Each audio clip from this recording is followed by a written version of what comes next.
आज़ादी का अमृत महोत्सव 2022 भारत की स्वतंत्रता की 75 साल पूरे होने का जश्न। आज़ादी का अमृत महोत्सव के तहत भारत देश में हर घर तिरंगा अभियान का शुभारंभ किया गया है।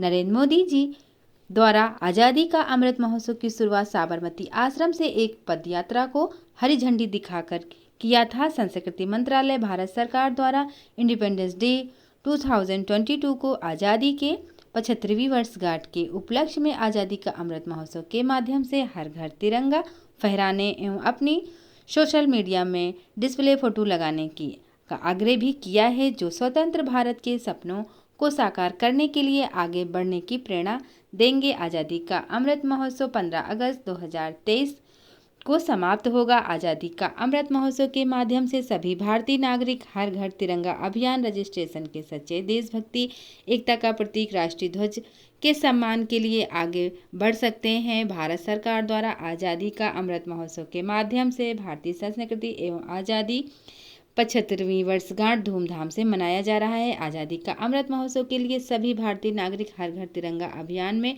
पंजीयन करके अपना फोटो तिरंगे झंडे के साथ सोशल मीडिया पर अपलोड भी कर रहे हैं। दोस्तों, हमारे पूरे देश में 15 अगस्त 2021 से कार्यक्रम की शुरुआत हो चुकी थी, जिसमें भारत के संगीत, नृत्य, प्रवचन और प्रस्तावना पठन शामिल हैं। इस महोत्सव में देश की संस्कृति को प्रदर्शित करने वाले सांस्कृतिक कार्यक्रम भी आयोजित किए गए हैं। साथ ही आज़ादी के अमृत महोत्सव में चरखे से लोकल फॉर वोकल को बढ़ावा दिया गया। इसके लिए साबरमती आश्रम में एक चरखा रखा गया है। जब कोई व्यक्ति लोकल व्यापारी और कंपनी का सामान खरीदेगा और उसकी तस्वीर सोशल मीडिया पर लोकल फॉर वोकल का टैग लगाकर सोशल मीडिया में डालेगा, उसके तुरंत बाद ये चरखा भी घूमेगा।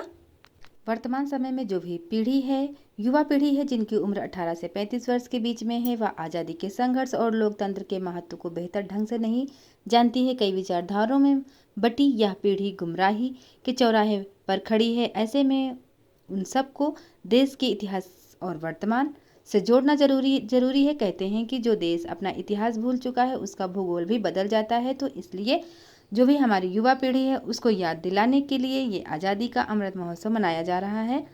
आज़ादी का महोत्सव किसी विशेष जाति, धर्म अथवा राज्य नहीं, बल्कि संपूर्ण भारत के लिए महत्वपूर्ण है। इस राष्ट्रीय महोत्सव के दौरान सभी सरकारी भवन और घरों पर तिरंगा फहराया जाएगा और कुछ जगहों पर रैलियां भी निकाली जाएंगी, ताकि इसका महत्व लोगों तक पहुंचाया जा सके। जो भी नई पीढ़ी के बच्चे हैं, वो भी इस बात को समझ सकें। स्कूल के बच्चे सांस्कृतिक कार्यक्रमों में हिस्सा लेकर अपनी कला के माध्यम से आज़ादी का उत्सव मनाएंगे। इसके लिए स्कूलों में अच्छे से तैयारी भी चल रही है। बच्चों की आज़ादी के संघर्ष की कहानियां भी सुनाई जाएंगी, ताकि बच्चे भी जागरूक हो सकें और अपने देश के बारे में जान सकें। जो भी लोग शहीद हुए हैं, उनका मान सम्मान उनकी नज़रों में बराबर रहे और उनके हृदय में भी देशभक्ति जागे।